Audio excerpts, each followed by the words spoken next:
10 August রাত্রে 2:30টার সময় রামনগর 1 পঞ্চায়েতের অধীনে সীতাকুণ্ড মঠের দিকের পাশে আবদুল্লাহ মোল্লা বলে একজন মানুষ, তানার স্ত্রী গর্ভবতী অবস্থায় প্রসব যন্ত্রণায় যখন ছটফট করছে, ঠিক সেরকম সময় আরএসএসের একটা বাহিনীরই তারা বেকাট আওয়াজ ডিজে বাজিয়ে যাচ্ছে।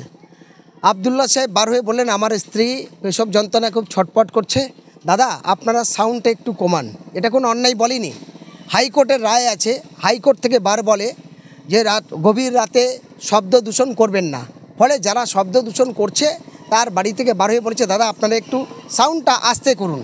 এইটুকু বলার অপরাধে তো সেই সময় বেকার আওয়াজ হওয়ার পর আবদুল্লাহ সাহেব বলার পরে তার বাড়িতে আরএসএস বাহিনীরা প্রায় 30-40 জন মিলে তার বাড়িতে হামলা করে।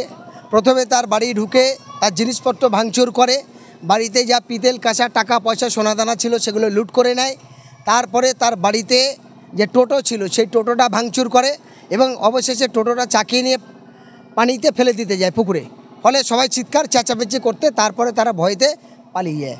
তারপরে এই কেসটা যখন হওয়ার পরে ওখানকার মানুষ তৎপরতা হিসাবে ওরা যখন সজাগ হয়, আমি দুর্ভাগ্যের বিষয় বারুইপুর পঞ্চায়েত সমিতির কোনো একজন লিডার, তিনি তৃণমূলেরই লোক, তিনি পঞ্চায়েত সমিতির বলে শিক্ষা কর্মদক্ষ, কীরকম শিক্ষা কর্ম আমার জানা নেই, সে ওখানে গিয়ে বলছে এই কেসটা হাইলাইট করা যাবে না, তোমরা চেপে যাও, এটা বাড়াতে যাবে না।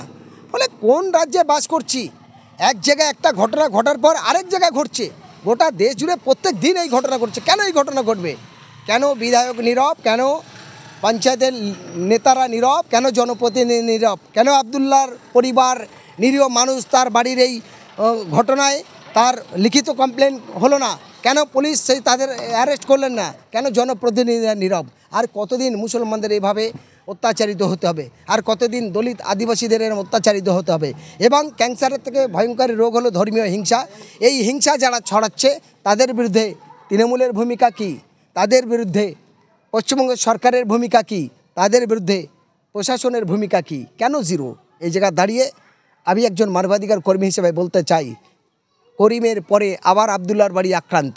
তার আগের দিন আবার দেখলাম ক্যানিং লাইনে ট্রেনে গিয়ে তালদির কিছু নারী পুরুষেরা, বাচ্চা শিশুরা তারা আক্রান্ত হলেন ট্রেনের মধ্যে পিয়ালি স্টেশনে। ফলে কোন বাংলায় বাস করছে? প্রত্যেক দিন এই ঘটনা দেখতে হবে।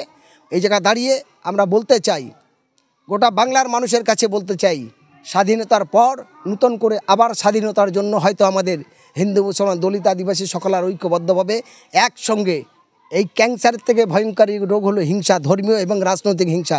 এই হিংসা যারা ছড়াচ্ছে তার নাম খুব পরিষ্কার, বিজেপি তৃণমূল।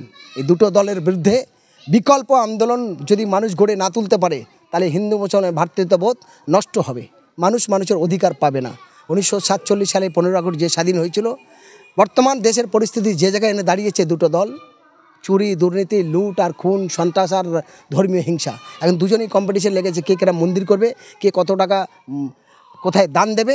এই কিন্তু বাংলার মানুষ শিক্ষার জায়গা ভালো নেই, বাংলার মানুষ কর্মস্থানের জায়গা নেই, কাজ পাচ্ছে না, বিভিন্ন রাজ্যে যাচ্ছে, বিভিন্ন দেশে গিয়ে প্রাণ হারাচ্ছে। এই দেশের কাজের কোনো শিল্পর ব্যবস্থা নেই, এই দেশের বেকার সমস্যার সমাধানের কোনো ব্যবস্থা নেই। গরিব দুস্থ মানুষ কীভাবে তারা নিজের জীবন করবে, পরিবার নিয়ে সুরক্ষিত থাকবে, তার কোনো বিকল্প ব্যবস্থা নেই। কিন্তু এরা খেলা মেলা ইত্যাদি করে আর এই গুন্ডা মস্তান সন্ত্রাসবাদীদের মদত দিচ্ছে। ফলে জায়গা দাঁড়িয়ে তারা ব্যর্থ।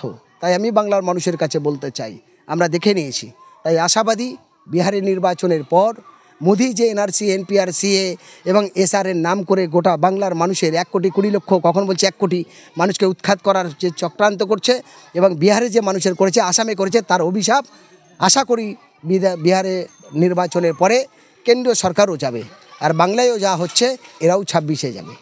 বর্তমান পরিস্থিতিতে দেখা যাচ্ছে যে একাধিক জায়গায় মুসলিম আক্রান্ত হচ্ছে এবং যারা হামলা করছে আরএসএস এর কর্মীরা। কি বলবেন? দেখুন, আমি কি বললাম, আরএসএস কি আকাশ থেকে উড়ে এসেছে? যদি আমি বাংলার কথা বলি, এখানে যেখানে ধরুন যারা ক্ষমতায় আছে তাদের বিরুদ্ধে অন্য দল একটা ঝান্টা লাগা, 1 সেকেন্ড লাগবে না তেড়ে তার বাড়ি যেতে, এক সময় লাগবে না একদিনও তার বিরুদ্ধে মিথ্যা মামলা দিতে, তাকে মারধর করতে, যেটা দেখছি। তাহলে আরএসএসটা মাথা গুঁজে উঠছে কি করে? পুলিশ তো তোমার বাবা, সরকার তো তোমরা পরিচালনা করছো, সমস্ত এমএলএ এমপি পঞ্চায়েত তো তোমাদের, তাহলে এতগুলো খুন সন্ত্রাস হচ্ছে কি করে? গাল মে কুছ কালা হ্যায়।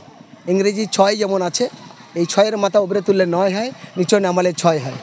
ফলে এদের যে রাজনৈতিক যে কারবারি, বিজেপির দালালি করে আর মুসলমানকে ভয় দেখিয়ে, দলিতদের ভয় দেখিয়ে নিজেদের ভোট বাক্স আনা, এই রণকৌশল বাংলার মানুষ বুঝেছে, দেশের মানুষ বুঝেছে।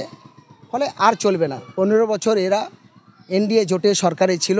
তৎকালীনে আমি দায়িত্ব নিয়ে বলছি 2003-এ মোহন ভাগবতের সঙ্গে বৈঠকের পর বিভিন্ন রকম সমীকরণ নিয়েছে, তাই তো মমতা ব্যানার্জি বলেছে আরএসএস ভালো।